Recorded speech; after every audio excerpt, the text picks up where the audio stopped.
get in there from the close. Hi, Gwe, or hi. Okay. How's everyone doing? I'm glad that that everyone's here today, family and friends. I do want to make a land acknowledgement that we are in Mi'kma'ki. Mi'kma'ki is the unceded territory of the unconquered Mi'kmaq. All right. So before I introduce you to our leader, I just want to say a few things. I want to share some of my teachings onto you and to the people here today. So rocks, or gundos, we call them.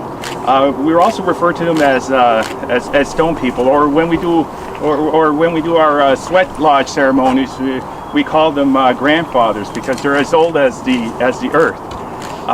They're holders of our history, and they were here prior to us, and they will remain here after we are gone. So in the beginning, all four colors of humankind made a pact with the Creator, or a treaty, and that agreement that the people, that we shall be good stewards to the earth.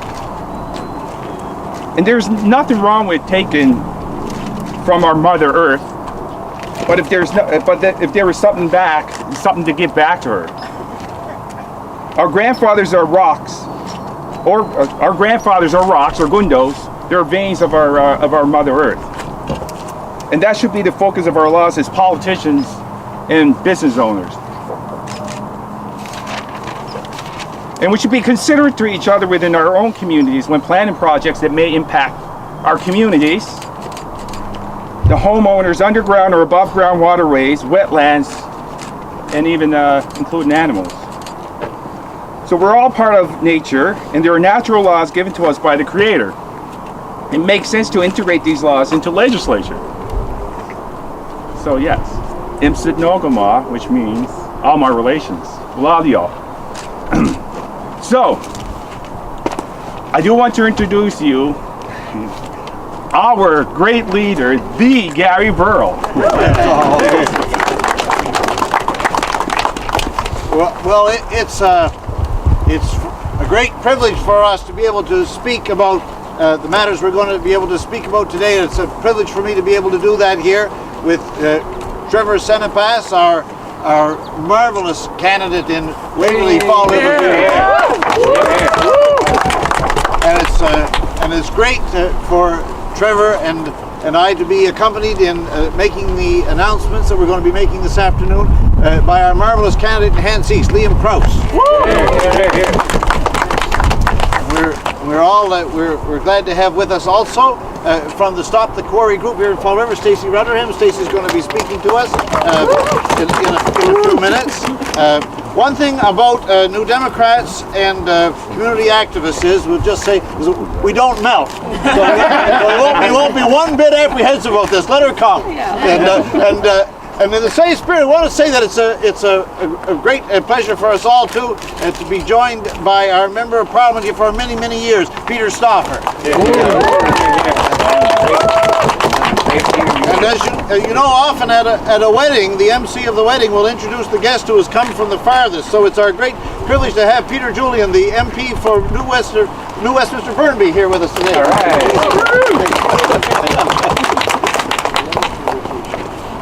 I want to say that in the legislature, one of the major, most potentially constructive pieces of legislation that has been set on the order paper in recent years was a piece of legislation that was brought forward by our party last year called the Environmental Bill of Rights.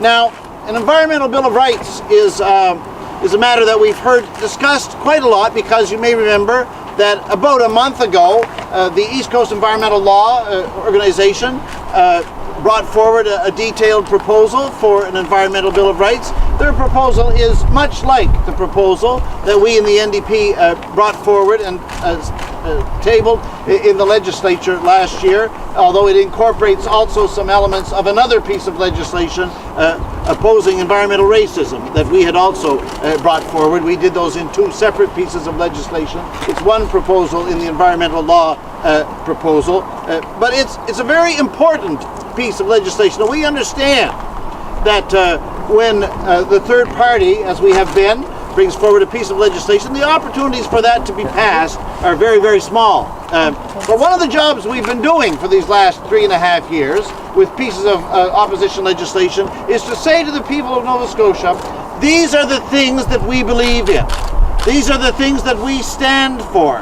When the moment comes that there will be an election, these are the things that you can look to us to stand for and to put in place if we are given the opportunity to form the government of the province.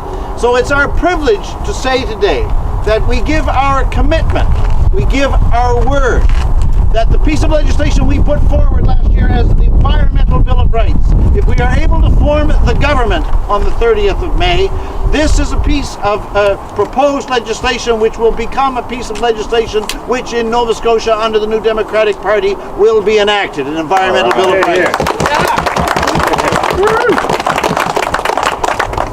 It's an important piece of legislation covering many aspects of the right of every person in the province to have clean air and clean water.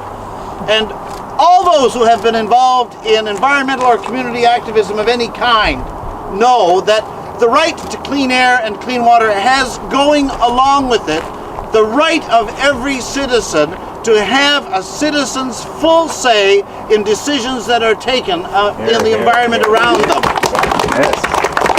So our Environmental Bill of Rights begins with the principle that clean air and clean water are to be guaranteed to every citizen of Nova Scotia, but that the means for us to participate in decisions to make sure that this remains the case are to be enshrined in our provincial law. So that under an Environmental Bill of Rights, for example, all decisions of the provincial government which have an impact on the government, on the environment, must have all the information related to them publicly available, completely available, transparent, accountable, and posted for all the citizens of the province online.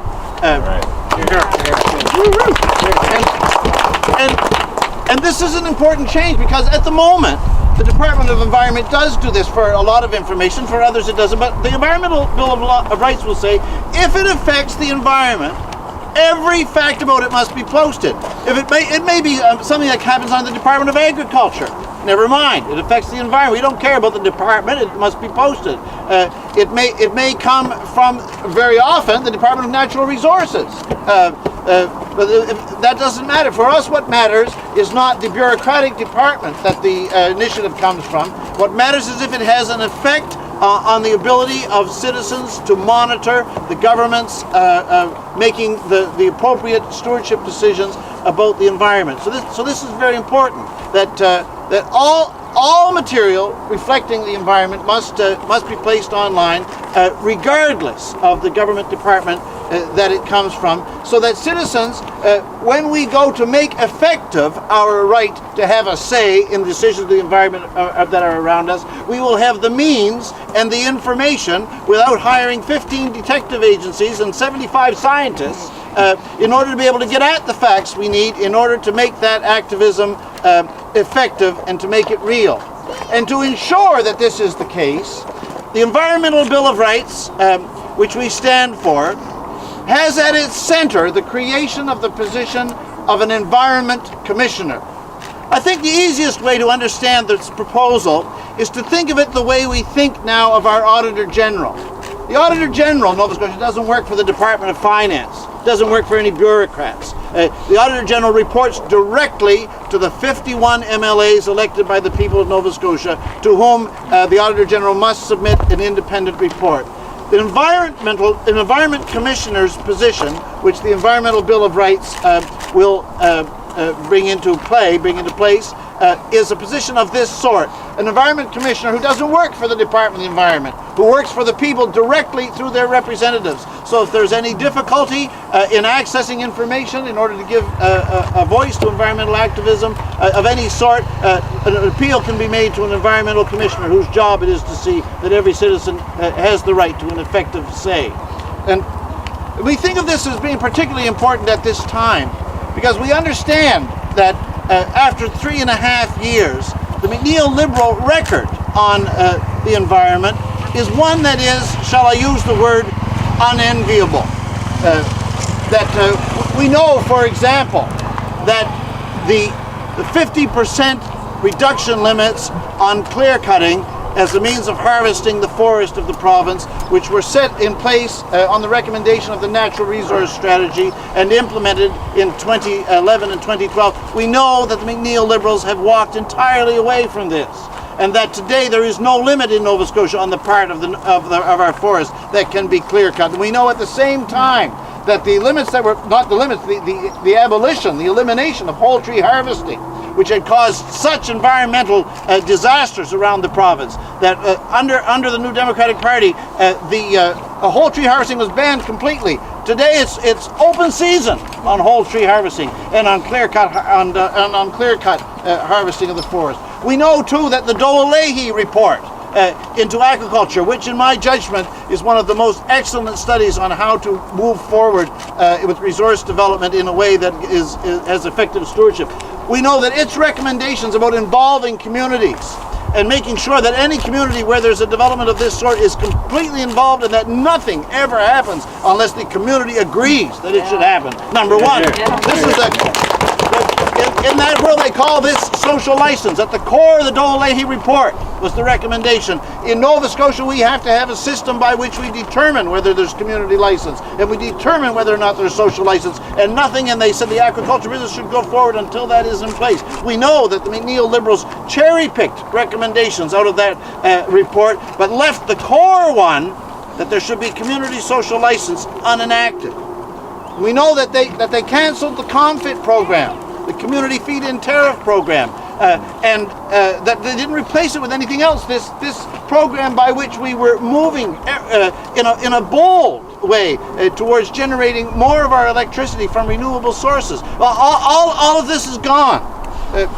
So in addition to our Environmental Bill of Rights, I want to say as well that the NDP, if we are able to form the government after May the 30th, we commit ourselves to these following positions: to reinstate the 50% clear-cutting limit on the forests of Nova Scotia. Here, here. Yes. Here.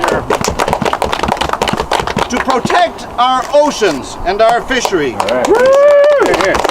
Through stronger, renewed regulations on offshore drilling, particularly as regards the buffer areas around Georges Bank. To set hard targets for emissions reduction by 2030 in the first year of a new Democratic Party mandate. To protect the water of Nova Scotia by maintaining without conditions the capital M moratorium on fracking in Nova Scotia. To implement the recommendations of the Dole-Leahy report on agriculture in full, and to lead by example in the government of Nova Scotia in the great struggle of humanity against climate change, but to lead by example by establishing through our government a carbon neutral government, as has been undertaken in other jurisdictions of the country. All right. We are proud to be associated with these positions. We're especially proud to be associated with the commitment to the Environmental Bill of Rights. These are the commitments of our party. To these commitments, we give our word. Thank you. It's my honor now to call on Stacey Rutherham from the Stop the Quarry group here in Fall River, an initiative that would be very much impacted if we had an Environmental Bill of Rights in place to make this kind of citizen participation in making these decisions and digging in on matters like this to get the information that in order to make that struggle effective you need to have. So we want to call on Stacey to say a few words. welcome to everybody who came out to join us here in Miller Lake West this afternoon. This community knows very well, just like many others around the province, how much an environmental Bill of Rights would mean to us. After 5.5 years of fighting a quarry, with our voices, a lot of time, and a lot of money, we now know that a decision is coming any day. It could be before the election or after, we don't know. We are hopeful that public interest will prevail, but we resign ourselves to the fact that it most likely will not, based on a track record with the Department of Environment. We have said no to this, and we have provided multiple reasons why this is not an appropriate place for this quarry. Specifically, its close proximity to the 12-inch high-pressure natural gas pipeline that passes through here, the airport runway approach that it will sit in, the high volume of traffic on Highway 102 just hundreds of meters away, and of course, most especially for us, our homes. We have a little faith that our voices are being heard, but they don't seem to be, and that does not make sense.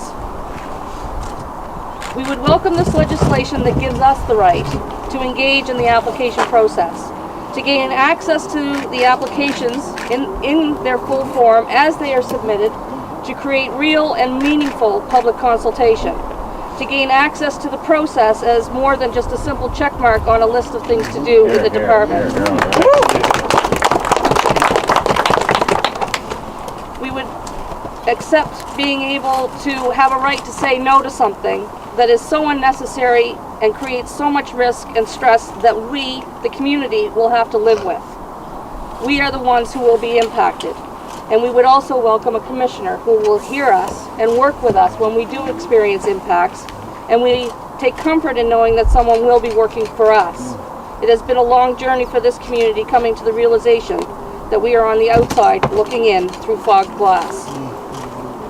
We don't need to go very far to understand that this bill will help many communities across this province.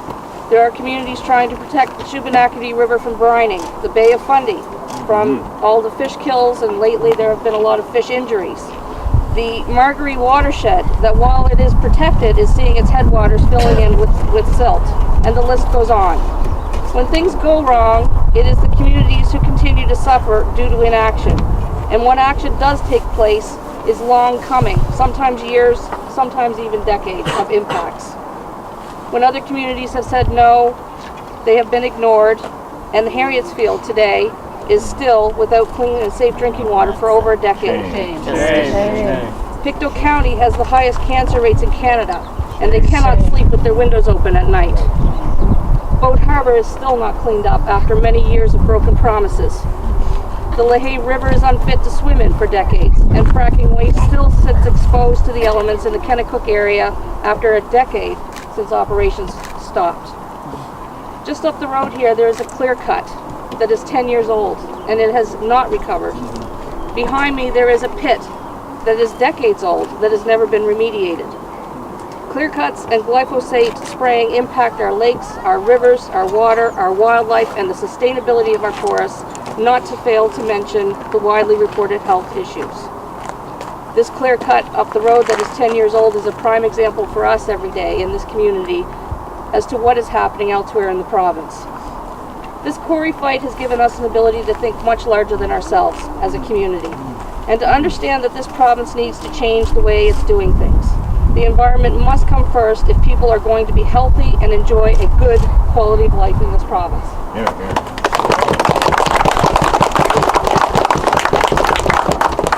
We simply cannot continue to impact the air and water and soil without regard and not believe that it is going to get to a point of no recovery. This idea is not new. It exists elsewhere in the world. It's slowly starting to take form in Canada.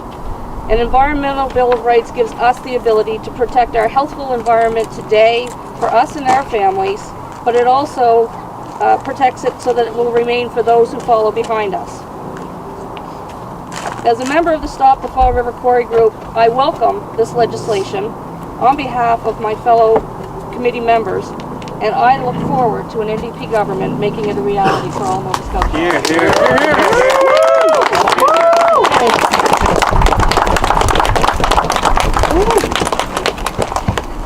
Thank you all so much. No, Gary, the pipeline is right there.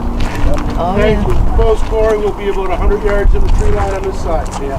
So it's just it's a safety issue as much as anything else. Yeah. If anybody wants to go up the road to have a look at the old pit that's up there or anything, we can give you guys a little bit of a lay of the land if you're interested. Good job, Stacey. Well done. That was good. Well done. Okay, no dumping, eh?